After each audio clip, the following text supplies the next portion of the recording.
बाखबर।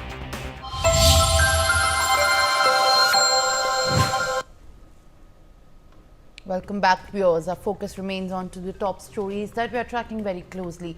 The Archbishop of Paris have reopened the Notre Dame Cathedral by the symbolically knocking on the doors and entering the 12th century landmark, which has now been restored after a devastating fire that broke out in the 2019.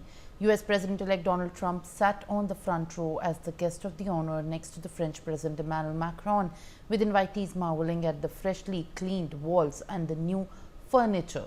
Outside, crowds of Parisians and tourists were braving the wet weather and high winds in a bid to witness the remnants of a beloved monument, which came close to being totally destroyed by the inferno that toppled its roof and spire.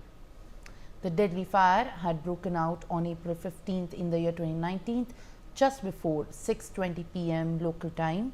More than 400 firefighters were engaged in firefighting the operations, and another hundreds or so government workers were engaged in moving the precious objects to safety via human chain.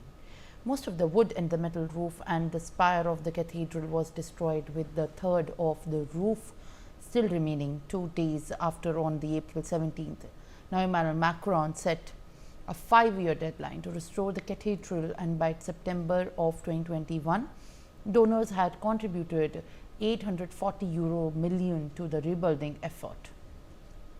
The cathedral has now been reopened on 7th of December 2024. The Indian Navy is gearing up to commission its latest edition, INS Tushil, on December 9th at a ceremony in Kaliningrad, Russia.